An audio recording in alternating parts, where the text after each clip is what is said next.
Bienvenidos a este primer episodio acerca de el combate espiritual. Esta narración está hecha para compartir el conocimiento que solía llevar San Francisco en un pequeño libro que lo acompañó durante gran parte de su camino hacia la santidad. Monseñor Pedro Camus cuenta lo siguiente. Yo le pregunté a San Francisco quién era su director o maestro de espíritu y me respondió sacando del bolsillo el librito El combate espiritual. Este es el que con la ayuda divina me ha gobernado y guiado desde mi juventud. Este es mi maestro y director de las cosas de espíritu y de la vida interior. Desde que, siendo un estudiante en la Universidad de Padua, un padre teatino me lo recomendó y me aconsejó que lo leyera frecuentemente, he seguido su consejo y me ha resultado sumamente provechoso. Fue compuesto por un sacerdote muy santo de esa comunidad. San Francisco declaraba que lo había llevado consigo por más de 17 años continuos, leyendo cada día un capítulo y recibiendo siempre luces celestiales cada vez que hacía allí alguna lectura. Hagámosle caso a este gran santo y empecemos la narración de tan provechoso conocimiento. Primera parte. Ningún atleta recibe la medalla de campeón si no ha competido según el reglamento. Segunda de Timoteo, del 2 al 5. En que consiste la perfección cristiana, y que para conseguirla es necesario luchar y esforzarse, y de 4 cosas que son necesarias para este combate. Si deseas, oh alma muy amada por Jesucristo, llegar al más alto grado de santidad y perfección cristiana, y vivir en perpetua amistad con Dios nuestro Señor, la cual es la más alta y gloriosa empresa que puede emprenderse e imaginarse, lo que primero debes saber es, en qué consiste la perfección cristiana, la verdadera vida espiritual. Muchas personas se han equivocado y han creído que la perfección cristiana y la santidad consisten en otras cosas que en realidad no lo son. Así, por ejemplo, hay quienes se imaginan que para llegar a la perfección o santidad basta con dedicarse a muchos ayunos y grandes penitencias. Otras personas, especialmente mujeres, creen que lo importante es dedicarse a muchas oraciones, a oír misas, a visitar templos y a leer devocionales. No faltan personas pertenecientes a las comunidades religiosas que se imaginan que para llegar a la santidad basta con cumplir exactamente los reglamentos de su comunidad y asistir a todas las reuniones y actos religiosos de su congregación. No hay duda que todos estos son medios poderosos para adquirir la verdadera perfección y una gran santidad, si se emplean con prudencia y ayudan mucho a adquirir fortaleza contra las propias pasiones y la fragilidad de nuestra naturaleza, sirven para defenderse de los asaltos y tentaciones de los enemigos de nuestra salvación. Además son muy eficaces para obtener de la misericordia divina los auxilios celestiales que necesitamos para progresar en la virtud. Son útiles y necesarios, y más para los principiantes. Medios para santificarse. El Espíritu Santo va iluminando a las personas espirituales los medios para llegar a la santidad. Les enseña a cumplir aquello que decía San Pablo: castigo mi cuerpo y lo reduzco a servidumbre, no sea que enseñando a otros el camino de la santidad, yo me quede sin llegar a conseguirla. Primera de Corintios 27. Esto sirve para castigarle al cuerpo las rebeldías que en lo pasado ha tenido contra el espíritu y para dominarlo y tenerlo obediente a las leyes del Creador. El Divino Espíritu inspira también a muchas almas el dedicarse a vivir como deseaba San Pablo, como ciudadanos del cielo, y por eso les invita a dedicarse a la oración, a la meditación y a pensar en la pasión y muerte de nuestro Señor, y no por curiosidad, ni por conseguir gozos sensibles, sino para lograr apreciar mejor cuán grande es la bondad y la misericordia de nuestro Señor, y cuán espantosa es nuestra ingratitud y nuestra maldad. A las almas que desean llegar a la santidad, el Divino Espíritu les recuerda frecuentemente aquellas palabras de Jesús. Si alguien quiere venir conmigo, niéguese a sí mismo, acepte su cruz de sufrimientos de cada día, y sígame. Mateo 16, 24. Y les invita a seguir a Cristo imitando sus santos ejemplos, venciéndose a sí mismo y aceptando con paciencia las adversidades. Para esto les será de enorme utilidad el frecuentar los sacramentos, especialmente el de la penitencia y el de la Eucaristía. Estos les permitirán conseguir nuevo vigor y adquirir fuerzas y energías para luchar contra los enemigos de la santidad. El peligro de las almas imperfectas.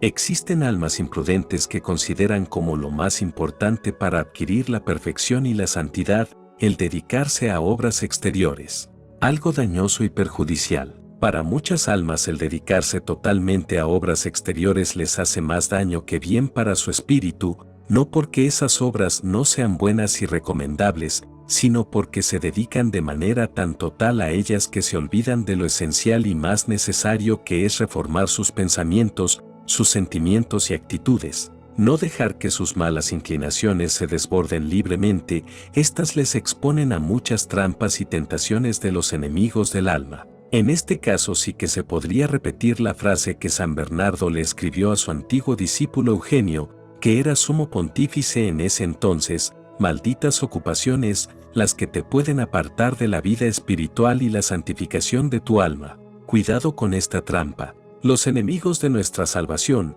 viendo que la cantidad de ocupaciones que nos atraen y nos apartan del verdadero camino que lleva a la santidad, no solo nos animan a seguirlas practicando, sino que nos llenan a imaginación de quiméricas y falsas ideas, tratando de convencernos de que por dedicarnos a muchas acciones exteriores ya con eso nos estamos ganando un maravilloso paraíso eterno, olvidando lo que decía un santo: ojalá se convencieran los que andan tan ocupados y preocupados por tantas obras exteriores, que mucho más ganarían para su propia santidad y para el bien de los demás, si se dedicaran un poco más a lo que es espiritual y sobrenatural. De lo contrario todo será lograr poco, o nada, o menos que nada, pues sin vida espiritual se puede hasta llegar a hacer más daño que bien. Por otro lado, existe este otro engaño. Existe otra trampa contra nuestra vida espiritual, es que durante la oración se nos llene la cabeza de pensamientos grandiosos y hasta curiosos, agradables acerca de futuros apostolados y trabajos por las almas, y en vez de dedicar ese tiempo precioso a amar a Dios, a adorarlo, a pensar en sus perfecciones, a darle gracias y a pedirle perdón por nuestros pecados, nos dediquemos a volar como varias mariposas por un montón de temas que no son oración, y aún como moscardones a volar con la imaginación por los basureros de este mundo. ¿Qué señal que demuestra el grado de perfección espiritual?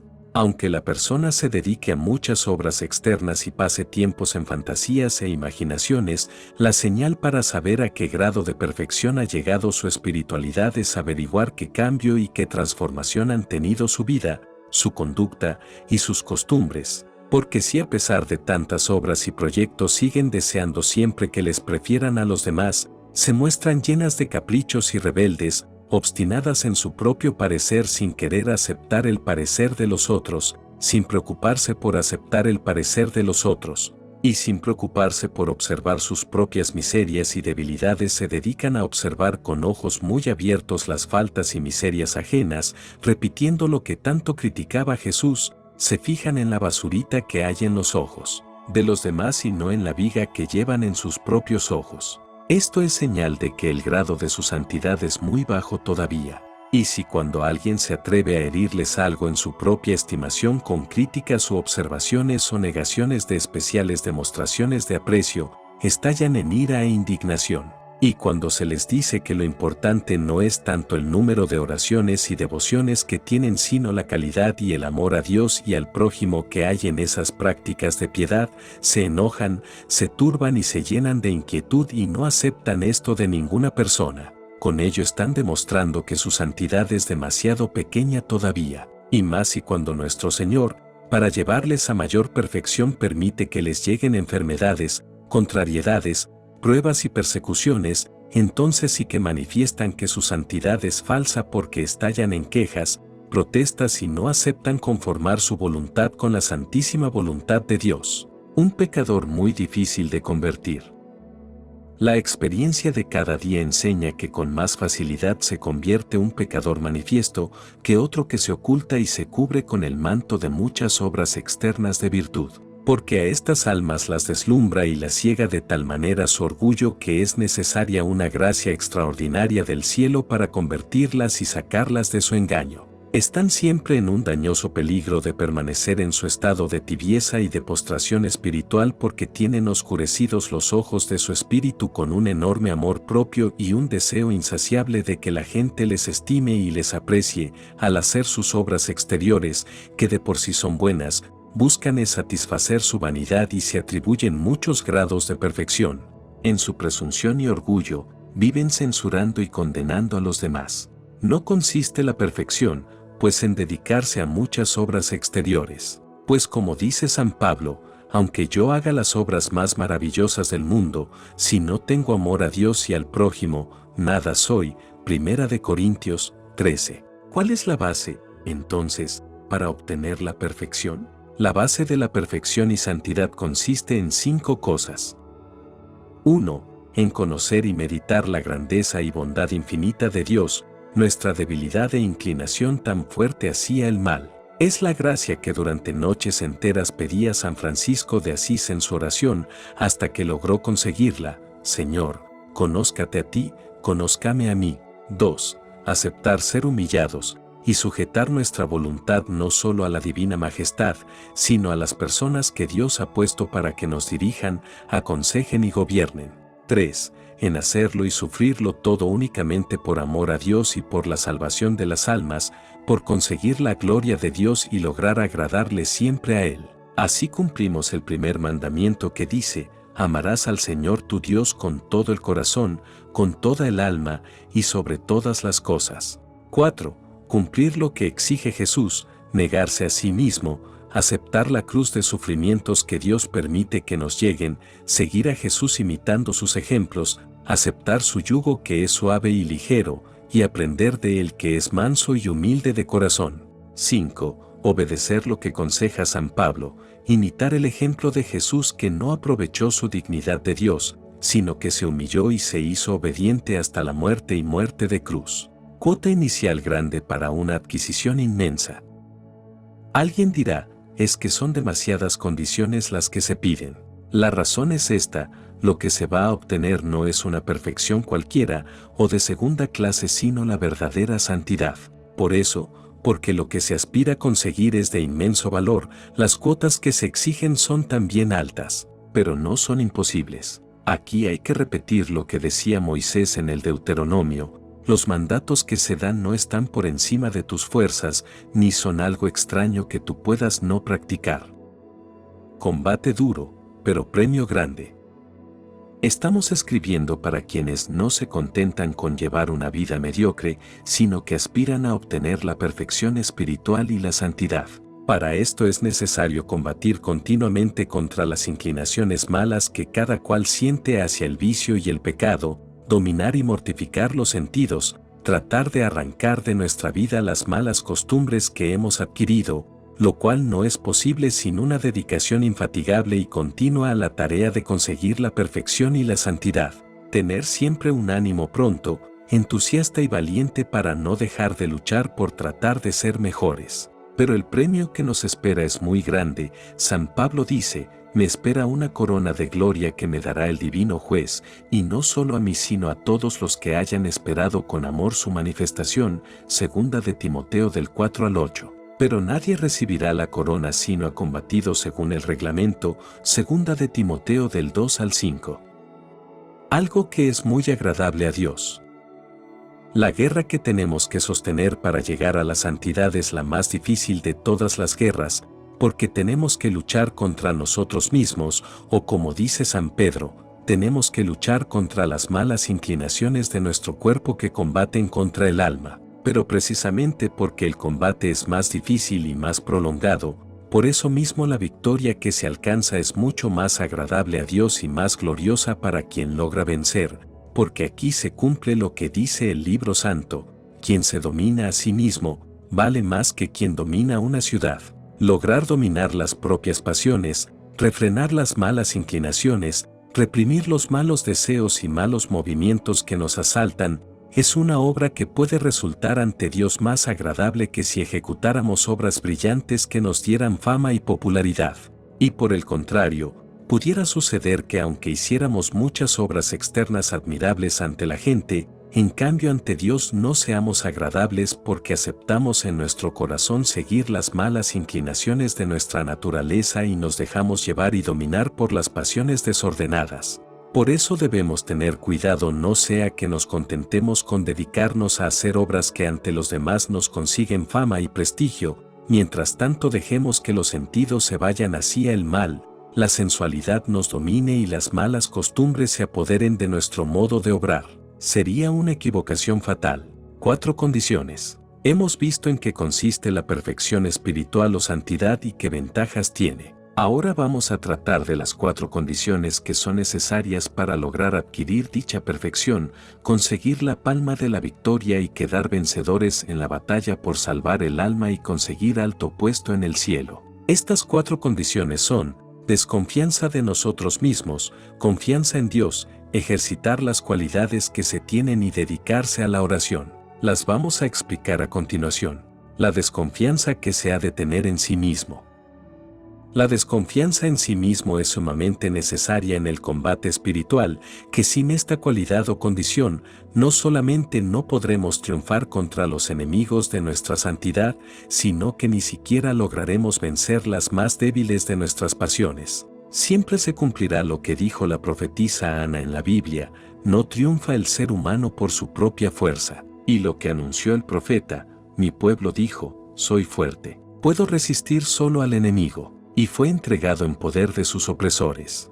Es necesario grabar profundamente en nuestra mente esta verdad, porque sucede desafortunadamente que aunque en verdad no somos sino nada y miseria, sin embargo tenemos una falsa estimación de nosotros mismos, creyendo sin ningún fundamento que somos algo, que podemos algo, que vamos a ser capaces de vencer por nuestra cuenta y con las propias fuerzas.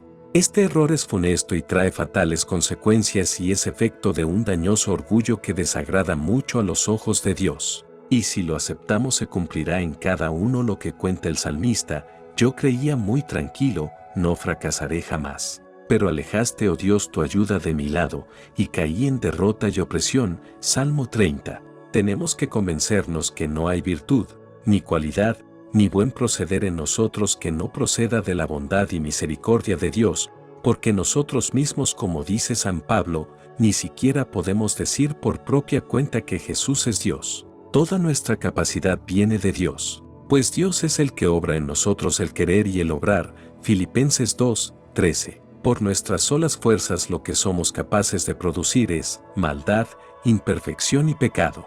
La desconfianza en sí mismo es un regalo del cielo, y Dios la concede en mayor grado a las almas que tiene destinadas a más alta dignidad, hasta que puedan repetir lo que decía aquella famosa mujer de la antigüedad, Santa Hildegarda: de lo único que puedo tener absoluta seguridad en cuanto a mí misma, es de mi pavorosa debilidad para pecar y de mi terrible inclinación hacia el mal. Un camino, Dios lleva al alma hacia la desconfianza en sí misma, permitiendo que le lleguen tentaciones casi insuperables, caídas humillantes, reacciones inesperadas, que aparezcan en su naturaleza unas inclinaciones inconfesables y dejándola por ciertos tiempos en una tan oscura noche del alma que hasta para decir un Padre Nuestro siente fatiga y desgano, de manera que se llegue a adquirir la convicción de la total impotencia e incapacidad para caminar hacia la perfección y la santidad, si el poder de Dios no viene a ayudar. Los remedios. El principal remedio, de los 4 que vamos a aconsejar, es pensar y meditar hasta convencerse de que por las propias y solas fuerzas naturales no somos capaces de dedicarnos a obrar el bien y a evitar el mal,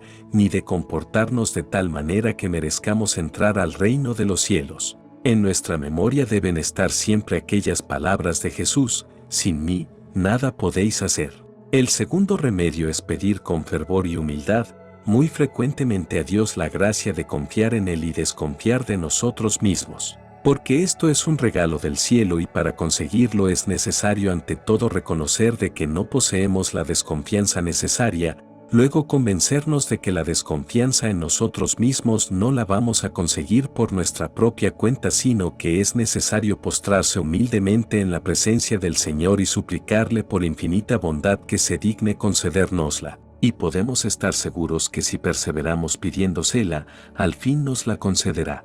Hay un tercer remedio para adquirir la desconfianza en sí mismo respecto a lograr conseguir por nuestra propia cuenta la santidad, y consiste en acostumbrarse poco a poco a no fiarse de las propias fuerzas para lograr mantener el alma sin pecado, y a sentir verdadero temor acerca de las trampas que nos van a presentar nuestras malas inclinaciones que tienden siempre hacia el pecado, a recordar que son innumerables los enemigos que se oponen a que consigamos la perfección, los cuales son incomparablemente más astutos y fuertes que nosotros y aún logran hacer lo que ya temía San Pablo, se transforman en ángeles de luz para engañarnos, 1 Corintios 11, 14, y con apariencia de que nos están guiando hacia el cielo nos ponen trampas contra nuestra salvación. Con el salmista podemos repetir: ¿cuántos son los enemigos de mi alma, Señor? Y la odian con odio cruel. Y no nos queda sino repetirle la súplica del Salmo 12,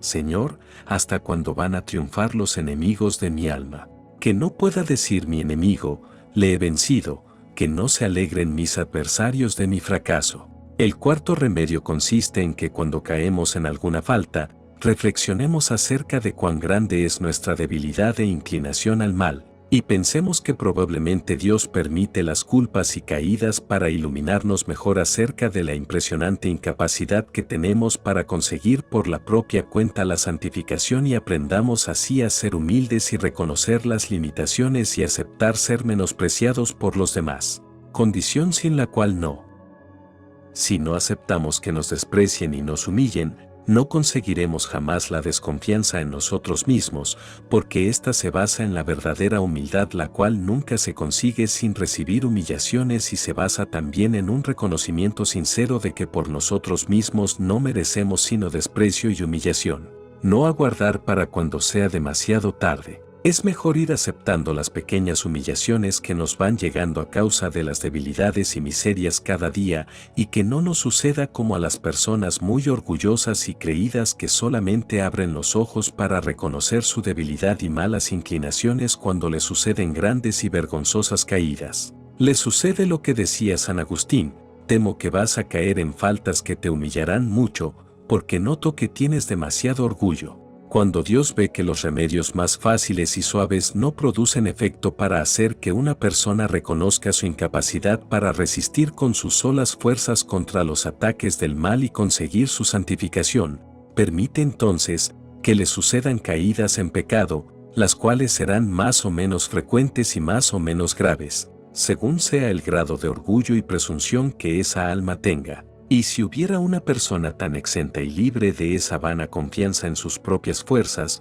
como por ejemplo la Santísima Virgen María, lo más seguro es que no caería jamás en falta alguna. Buena consecuencia. De todo esto debes sacar la siguiente conclusión: que cada vez que caigas en alguna falta reconozcas humildemente que por tu propia cuenta, sin la ayuda de Dios, no eres capaz ni siquiera de fabricar un buen pensamiento o de resistir a una sola tentación, y le pidas al Señor que te conceda su luz e iluminación para convencerte de tu propia nada y de la necesidad absoluta e indispensable que tienes de la ayuda divina, y te propongas no presumir ni pensar vanamente que por tu propia cuenta vas a conseguir la santidad o la virtud.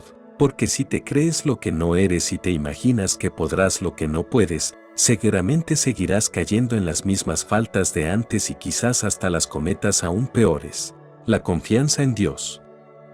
Aunque la desconfianza en nosotros mismos es tan importante y tan necesaria en este combate, sin embargo, si lo único que tenemos es esa desconfianza, seguramente vamos a ser desarmados y derrotados por los enemigos espirituales. Es absolutamente necesario que tengamos una gran confianza en Dios, que es el autor de todo lo bueno que nos sucede y del único del cual podemos esperar las victorias en el campo espiritual. Porque así como por nosotros mismos lo que vamos a conseguir serán frecuentes faltas y peligrosas caídas, lo cual nos debe llevar a vivir siempre desconfiando en nuestras solas fuerzas, así también podemos estar seguros que de la ayuda de Dios y de su gran bondad podemos esperar victoria contra los enemigos de nuestra salvación, progreso en la virtud y crecimiento en perfección.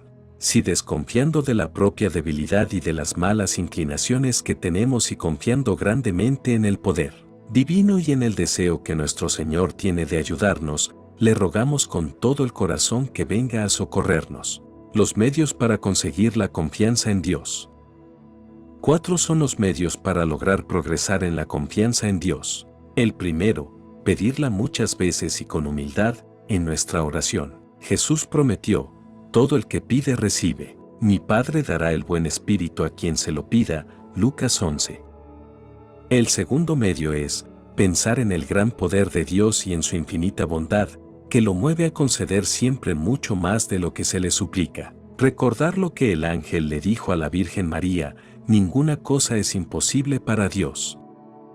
Es muy provechoso pensar de vez en cuando que Dios, por su inmensa bondad y por el exceso de amor con que nos ama, está siempre dispuesto y pronto a darnos cada hora y cada día todo lo que necesitemos para la vida espiritual y para conseguir la victoria contra el egoísmo y las malas inclinaciones, si le pedimos con filial confianza. El Salmo 145 dice, Dios satisface los buenos deseos de sus fieles. Algo que conviene recordar. Para aumentar la confianza en nuestro Señor, pensemos que por 33 años ha vivido en esta tierra en medio de sacrificios y sufrimientos para lograr salvar nuestra alma. Recordemos que cada uno de nosotros somos la oveja extraviada que por sus imprudencias se alejó del rebaño del Señor, y Él nos ha venido llamando noche y día para que volvamos a ser del grupo de los que lo van a acompañar en el cielo para siempre. Sudor, sangre y lágrimas ha tenido que derramar para obtener que volvamos a ser del número de sus ovejas fieles. Si por una oveja que se extravió se arriesgó a ir tan lejos a buscarla, cuanto más nos ayudará a quienes lo buscamos y clamamos e imploramos su ayuda. Cuando escucha que la oveja brama desde el precipicio donde ha caído, temerosa de los aullidos de los lobos que ya se escuchan a lo lejos, el buen pastor corre a protegerla y defenderla, y no la humilla, ni la golpea, ni le echa en cara su imprudencia, sino que cariñosamente la lleva sobre sus hombros hasta donde está el grupo de las ovejas que han permanecido fieles. Consideremos que nuestra alma está representada en esa pobre oveja, a la cual Jesús se interesa inmensamente por salvarla de los peligros del mundo, del demonio y de la carne, trata cada día de llevarla a la santidad. La moneda perdida. Narraba Jesús el caso de aquella mujer a la cual se le perdió una moneda de plata, lo que equivalía al mercado de un día para la familia, y ella se dedica a barrer la casa y a sacudir esteras y muebles hasta que logra encontrarla. Muy contenta invita a las vecinas a que la feliciten por la gran alegría que siente al haber recuperado la moneda perdida. Y Jesús en ese hermoso capítulo 15 del Evangelio de San Lucas, en el cual narra estas parábolas, nos habla de que, en el cielo, Dios y sus ángeles sienten gran alegría por un alma que estaba ya perdida y que vuelve a recuperarse para el reino de Dios. También Dios siente la alegría de encontrar lo que se ha perdido. Y cada uno de nosotros puede proporcionarle esa alegría al retornar otra vez en nuestra vida de pecado a la vida de gracia y santidad. Y el más interesado en que esto suceda es nuestro divino Salvador. Estoy a la puerta y llamo. En el libro del Apocalipsis dice Jesús, he aquí que estoy a la puerta y llamo. Si alguien me abre la puerta de su alma, entraré y cenaremos juntos. Con esto demuestra nuestro Señor el gran deseo que Él tiene de vivir en nuestra alma, dialogar con nosotros y regalarnos sus dones y gracias. Y si viene con tan buena voluntad, ¿no nos concederá los favores que deseamos? El tercer remedio para conseguir una gran confianza en Dios es repasar de vez en cuando lo que dice la Sagrada Escritura acerca de lo importante que es confiar en nuestro Señor. Por ejemplo, el Salmo 2 dice, dichosos serán los que confían en Dios. Y el Salmo 19 afirma, unos confían en sus bienes de fortuna, otros en sus armas defensivas. Nosotros en cambio confiamos en Dios e imploramos su ayuda, mientras los otros caen derribados, nosotros logramos permanecer en pie. Y el salmista añade después, Señor, porque confío en ti, por eso no seré confundido eternamente. Los que confían en Dios no serán rechazados por Él. Salmo 33. Quien confía en Dios verá que Él actuará en su favor. Soy viejo y nunca he visto que alguien haya confiado en Dios y haya fracasado. Salmo 36. Quienes confían en el Señor son como el monte Sión, no serán conmovidos ni derribados por los ataques ni las contrariedades. Salmo 124. Quien confía en Dios será bendecido, prosperará y será feliz. Proverbios 28. 77 veces dice la Sagrada Escritura que para quien pone su confianza en Dios vendrán bendiciones, felicidad, paz, progreso y bendición. Si lo dice 77 veces es que esto es demasiado importante para que se nos vaya a olvidar. Por eso el profeta exclamó: ¿sabes a quiénes prefiere el Señor? A los que confían en su misericordia. Jamás alguna persona ha confiado en Dios y ha sido abandonada por él. Eclesiastés 2:11. El cuarto y último remedio para que logremos al mismo tiempo adquirir desconfianza en nuestras solas fuerzas y gran confianza en Dios, es que cuando nos proponemos hacer alguna obra buena o conseguir alguna virtud o cualidad, fijemos nuestra atención primero en la propia miseria, debilidad y luego en el enorme poder de Dios y en el deseo infinito que tiene de ayudarnos, y así equilibraremos el temor que nos viene de nuestra incapacidad y de la inclinación hacia el mal, con la seguridad que nos inspira la ayuda poderosísima que el buen Dios nos quiere enviar, y nos determinaremos a obrar y combatir valientemente. Yo, más mis fuerzas y capacidades, igual, nada. Pero yo, mis fuerzas, mis capacidades, más la ayuda de Dios, igual, éxitos incontables. No es que nosotros mismos podamos nada, dice San Pablo, toda nuestra suficiencia viene de Dios. La autosuficiencia orgullosa lleva al fracaso. La humilde confianza en nuestro Señor consigue éxitos formidables. Las tres fuerzas, con la desconfianza en nosotros mismos y la confianza en Dios, unidas a una constante oración, seremos capaces de hacer obras grandes y de conseguir victorias maravillosas. Hagamos el ensayo y veremos efectos inesperados. Pero si no desconfiamos en nuestra miseria y no ponemos toda la confianza en la ayuda de Dios, y si descuidamos la oración, terminaremos en tristes derrotas espirituales. Cuanto más confiemos en Dios, más favores suyos recibiremos. Recordemos siempre lo que el Señor le dijo a una gran santa: no olvides que yo tengo poder y bondad para darte mucho más de lo que tú puedes atreverte a pedir o a desear. Es lo que San Pablo había enseñado ya hace tantos siglos. Efesios 3:20. Señor, dichosos los que confían en ti. Salmo 83. ¿Cómo podemos conocer si obramos con desconfianza en nosotros mismos y con confianza en Dios? Muchas veces las almas que creen ser lo que no son, se imaginan que ya consiguieron la desconfianza en sí mismas y la suficiente confianza en Dios, pero es un error y un engaño que no se conoce bien sino cuando se cae en algún pecado, pues entonces el alma se inquieta, se desanima, se aflige y pierde la esperanza de poder progresar en la virtud.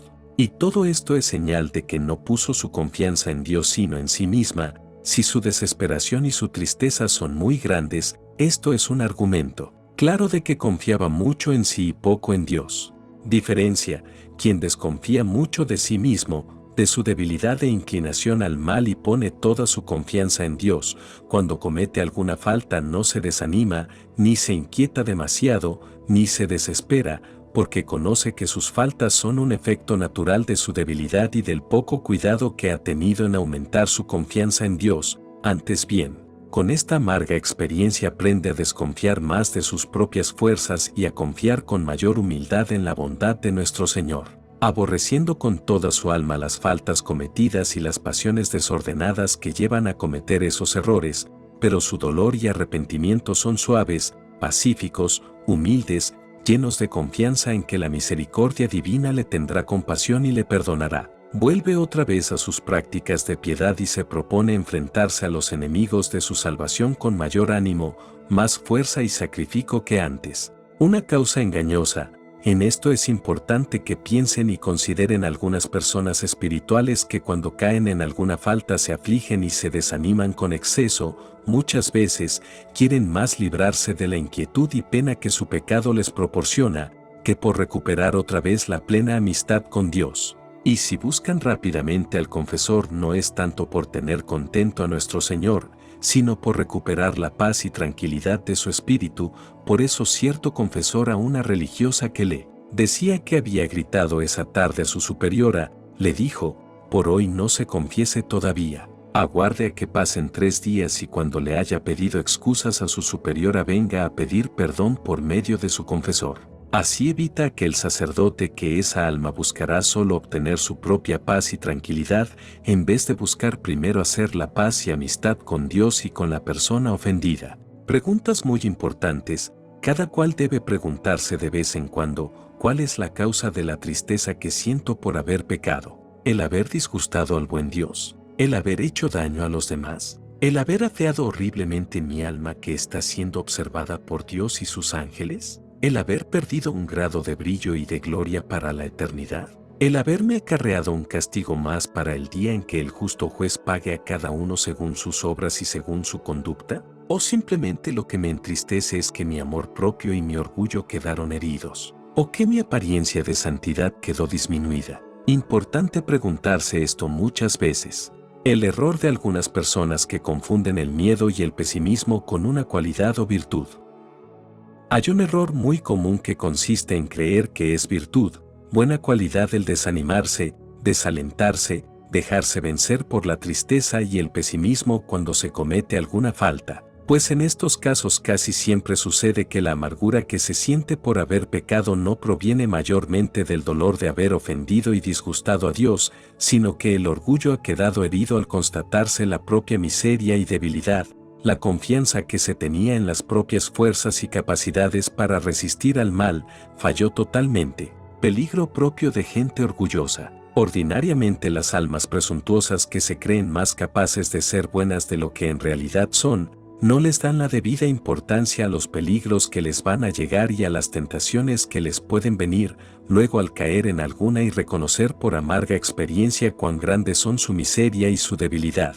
Se maravillan y se afanan por su caída como si se tratara de cosa nueva y rara, porque ven derrumbado por el suelo el ídolo del amor propio y de la falsa confianza en sí mismas en lo cual imprudentemente habían puesto su esperanza, y demostrando que son almas que más ponían la confianza en sus propias fuerzas que en la ayuda de Dios, se dejan llevar por la tristeza, el desánimo y hasta pueden llegar a la desesperación, algo que no sucede a los humildes.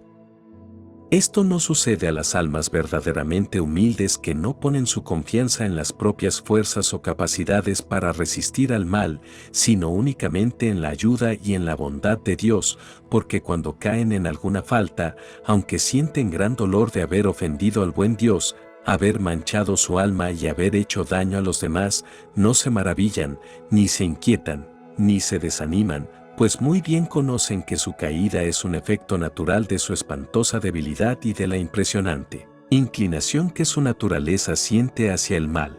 Estas almas repiten lo que decía aquella santa antigua: todo lo temo de mi malicia, de mi debilidad y de mi inclinación al mal, todo lo espero de la bondad y de la misericordia de Dios. Cada día constatamos el combate entre la debilidad humana y la omnipotencia de Dios. En verdad que se cumple lo que dicen los santos: la humildad produce tranquilidad. De lo único propio de lo cual el humilde está seguro es de su debilidad. Pero se conserva alegre si al mismo tiempo vive seguro de que la bondad de Dios nunca lo abandonará. Yo nunca te abandonaré, dice el Señor varias veces en la Sagrada Escritura. Con razón un director espiritual le dijo a alguien que le pedía un consejo: no eres más santo porque no eres más humilde. Como los 3 jóvenes en el horno, de los cuales nos habla el profeta Daniel, tenemos que decir: Señor, hemos pecado. Por eso con toda justicia nos han llegado tantas humillaciones. San Agustín, cuando recordaba los terribles y tan numerosos pecados de su vida, no se dedicaba a lamentarse o desanimarse, sino a proclamar la maravillosa bondad de Dios que lo supo perdonar. Avisos importantes para adquirir la desconfianza en sí mismo y la confianza en Dios. Como gran parte de la fuerza que necesitamos para salir vencedores de los ataques de los enemigos de nuestra salvación depende de la desconfianza de nosotros mismos y de la confianza en Dios, vamos a recordar algunos avisos que son muy útiles para conseguir estas dos cualidades, una condición sin la cual nada se obtiene.